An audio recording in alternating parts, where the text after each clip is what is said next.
Hello friends, what's going on? Welcome back to Football Therapy with me, your host Jan.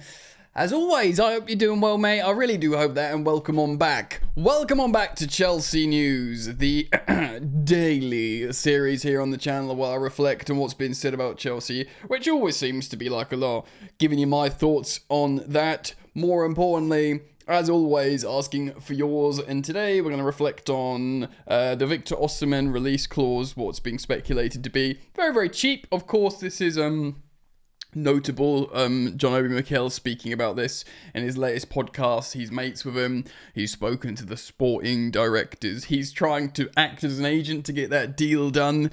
Won't be that expensive, you must say. A little update on the Cole Palmer contract Champions League thing, and I do want to get into this deep dive on The Athletic from Liam Twomey about the Chelsea manager, Enzo Maresca, and where we are at. So, it's going to be a good video. As always, I'll thank you for joining me here on the channel. If you want to show your support, you're welcome to. All you got to do, mate, is drop a like and subscribe. If you choose to subscribe, easy for me to say. If you choose to subscribe, hit the bell. Delighted to announce this video is brought to you by my partner Stocks FC. It's a fun platform that allows you to test your footballing knowledge on a footballing stock market, where you buy shares in footballers, you try and buy low, sell high like you would in any stock market. It's really interesting because it basically offers you an opportunity to utilise your footballing knowledge. A bit like Fantasy Premier League. It is 18 plus though, because you put your money in, but you can make money. You just try it out, test it out, put a little bit of cash in, see what you think. Just click the link in the top of the description or scan this QR code, which I will leave on the screen throughout the entirety of the video. Yeah, it's a bit of fun, mate. So go do check out. I can't speak today, bro. Do go check out Stocks FC. All right, mate.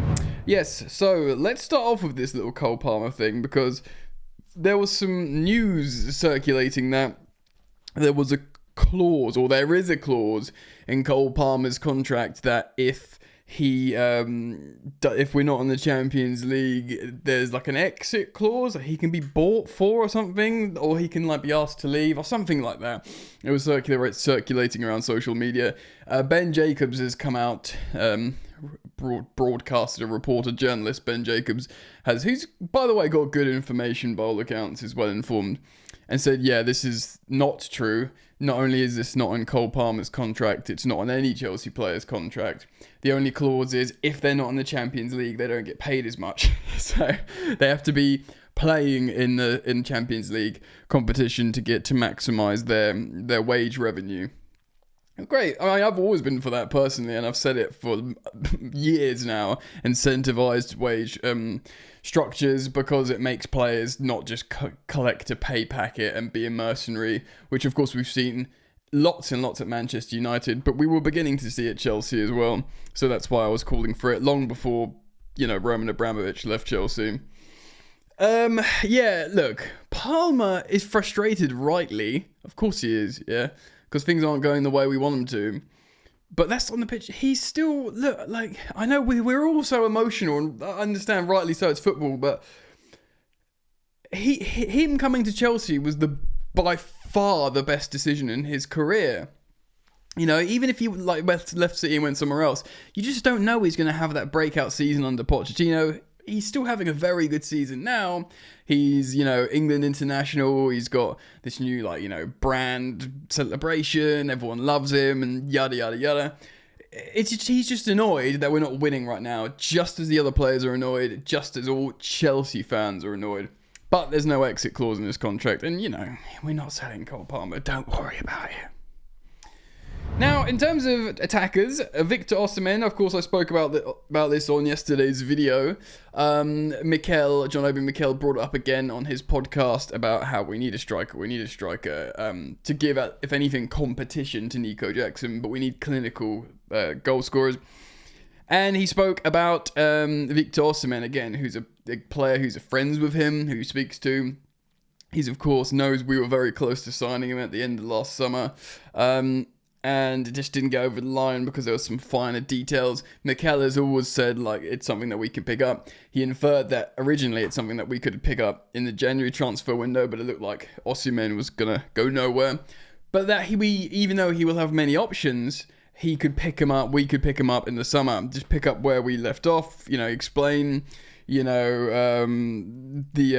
projects that he sort of broadly agreed with last summer. And also, I know Chelsea fans are rightly upset at the moment, but, he would have looked at Chelsea and been like, work in progress, young players, not necessarily guaranteed to finish in the top four, yeah, but, if we finish in the Champions League spot, we're back in the Champions League, he'll be thinking, all right, Chelsea, yeah, In terms of people wondering how well he's doing at the moment, he's scored 14 league goals and 4 assists, which is 18 goal involvements in 15 games, and that's 18 goal involvements in under 1,300 minutes.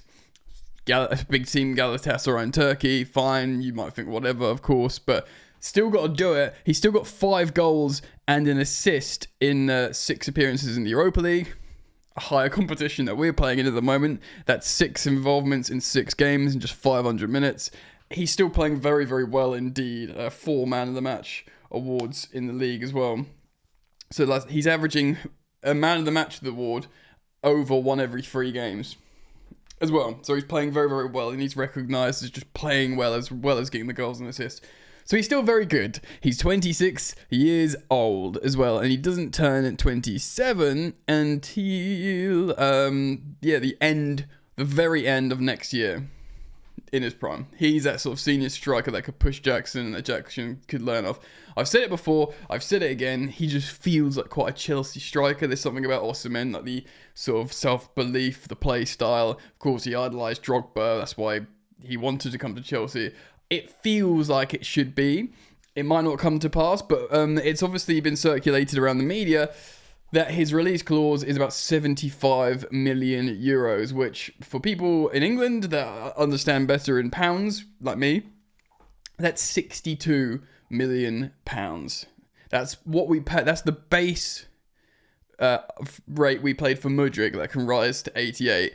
That is a few million more than we paid for Romeo Lavia. I think we paid 57 million for Romeo Lavia. It's 5 million more than Lavia, and you're getting Victor Osimhen. Yes, the main thing about Osimhen is the wages. Now, a little reminder, Chelsea had agreed to pay his massive Napoli wages. By the way, massive Napoli wages that they never intended on paying him. They just thought they'd give him that and then sell him immediately, and it's he'd re-sign because he'd be on insane wages. It's massive wages basically. Chelsea thought, well, we can give you that. We can make exceptions to it. And this is the story that we covered at the time that I reflected to. They were bending their rules to their own wage structure to a degree, but they were sort of pushing the base rate right up to the sort of peers. Like I think like Caicedo is on like 170k a week, which is like the biggest base rate, and he's obviously the Premier League record signing. So you can get that, and if you score goals, you can make it up to like 250 a week. Do you know what I mean? And they were trying to find a way to do it, but in the end they couldn't get it over the line, and he goes on loan to Galatasaray. So that's something that we could pick up in the summer. Anyway. You have to agree, £62 million is very agreeable for Victor Osimhen if you can find a way to make his wages work. All right then, so Liam Twomey has written an article on The Athletic talking about Chelsea manager Enzo Maresca, and we're going to get into that now. I'm just going to pause so I can get myself a glass of water. All right, so yes, here we are. Liam Twomey of The Athletic writes this. A particular S word was notably prominent in the stated rationale of Chelsea's co-sporting directors Paul Winstanley and Lawrence Stewart when Enzo Maresca was announced as the club's new head coach on a 5-year contract last summer. We are delighted to welcome Enzo to Chelsea. He has proven himself to be an excellent coach, capable of delivering impressive results with an exciting and identifiable style. That's the word, style. Maresca's achievement in guiding Leicester City to promotion from the Championship as champions impressed Chelsea's senior leadership, but what helped set him apart from the other candidates to succeed Mauricio Pochettino was the manner in which his team did it.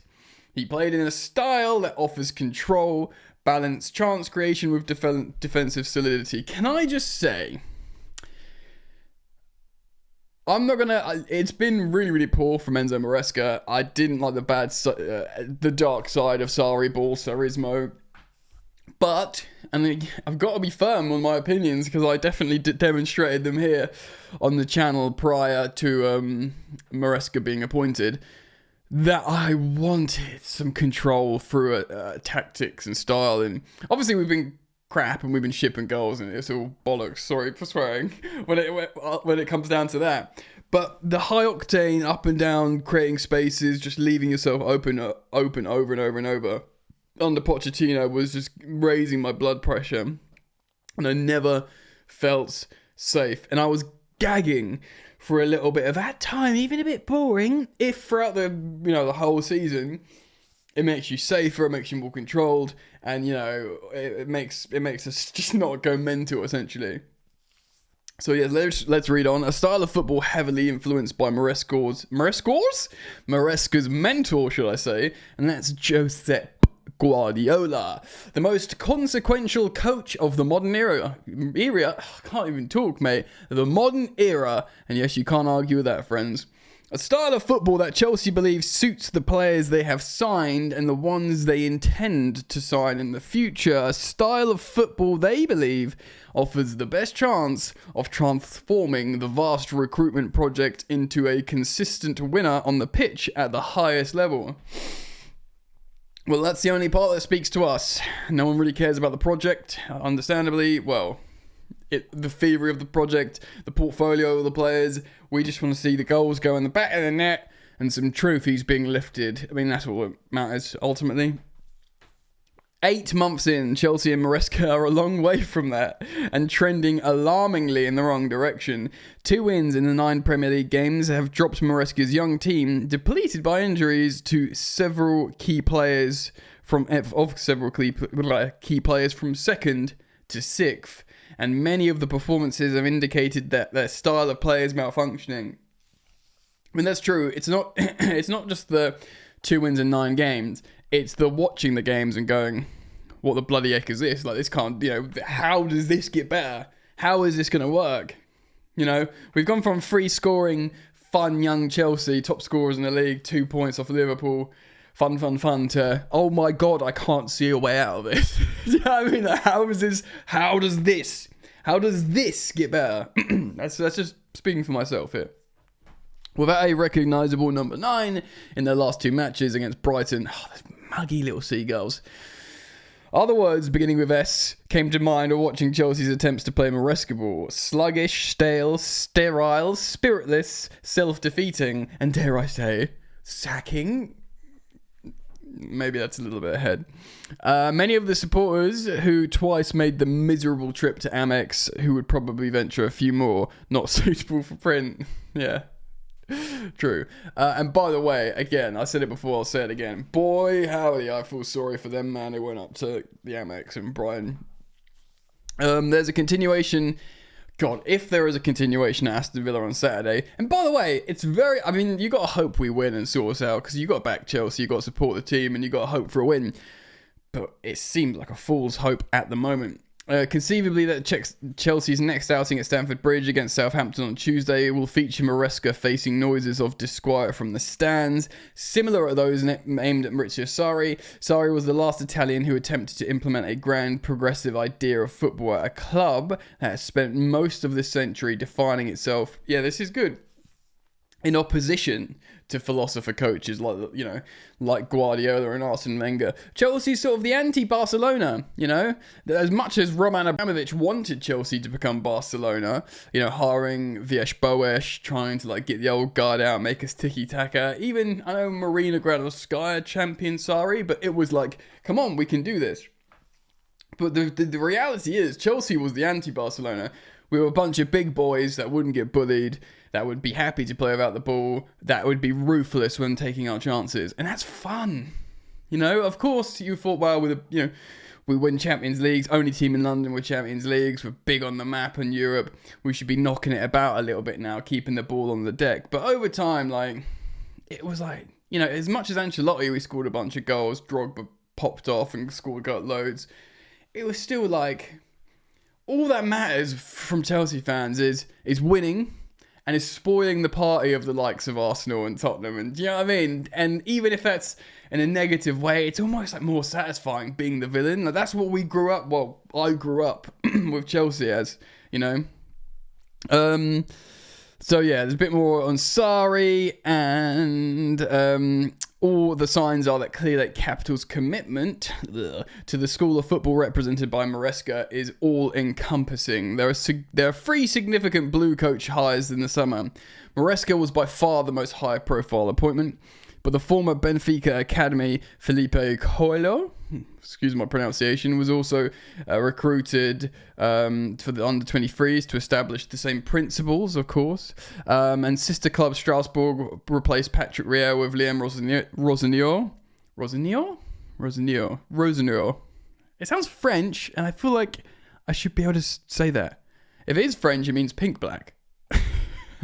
A bright coach, highly regarded by Winstanley and Stewart, who were so basically the same style of football all over the gaff. Clear Lake won all aspects of, I mean, does Sonia Bonpastor play like that? I mean, obviously the women's team is different because you can't move players around like you can the academy in Strasbourg. But if anything, the women's team's like more old Chelsea, bringing in superstars and just winning from strengthening from a point of strength. But they want this progressive style of football across the board. Clear Lake want all aspects of Blue cooperation to have the same coherent on-pitch identity. This is one they have chosen. I mean, it's just freaking... It's big starry eyes, isn't it? They want to do the Man City, but it's just get one thing right first. Do you know what I mean? Like, stop. Don't just go for everything at once. Within the context, hiring Maresca is far bigger and more important by Chelsea ownership than the appointment of Graham Potter. Their first ill-fated attempt at hiring an emerging coach, of course, went wrong, didn't it? One of the leadership's regret about turning to Pochettino in the summer of 2023, that it was a half measure and that it delayed the pivot to this long-term direction. Their full-throated conviction on Maresca was underlined by tabling a 5-year contract for him, of course, with an option to extend to 6. Offered partly in the consideration that the Italian might be on City's list to succeed Guardiola. I mean, interesting, actually. Because interesting. Because, you know, he's that kind of philosophical coach. He won the championship. Maybe he didn't go to Chelsea, say, in a different world. Maresca doesn't go to Chelsea. He goes to an Italian club. He speaks Spanish, or a Spanish club. You know, wins maybe like a Europa League of a Spanish club or something, and then they go, actually, we see you could be the next Pep, you know, in a different multiverse. Chelsea want Maresca to be their long-term leader, and he's less than halfway through in what is regarded at Stamford Bridge effectively as a double season. Of course, there's the Club World Cup in the summer. The next Pochettino, so this is, they want a Pochettino style review. Remember the big review of Pochettino, but that won't happen until the summer of 2026, so at the end of next season. Excuse me, and they've got no appetite to bring that forward. I mean, Chelsea fans, I think the majority of Chelsea fans are upset, not necessarily looking at Maresca right now, it's looking at the sporting hierarchy.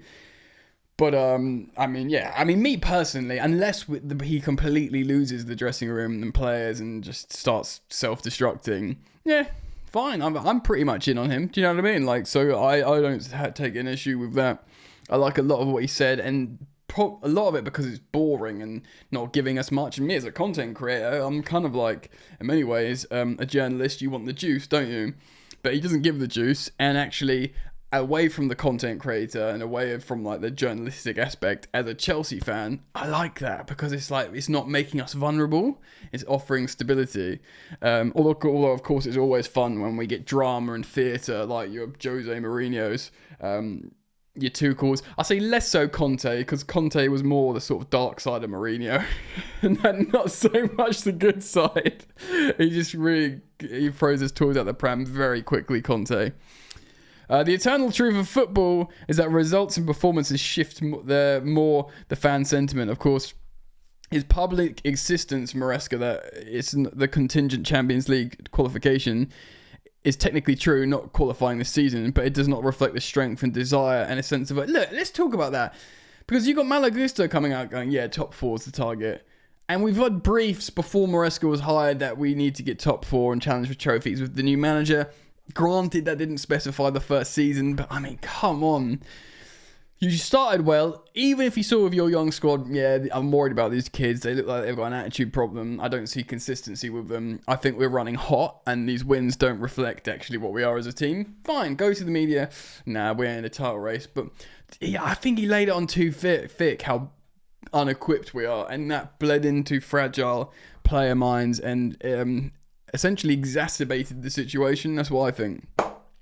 More of a desire and urgency must be on the pitch in the final 13 matches.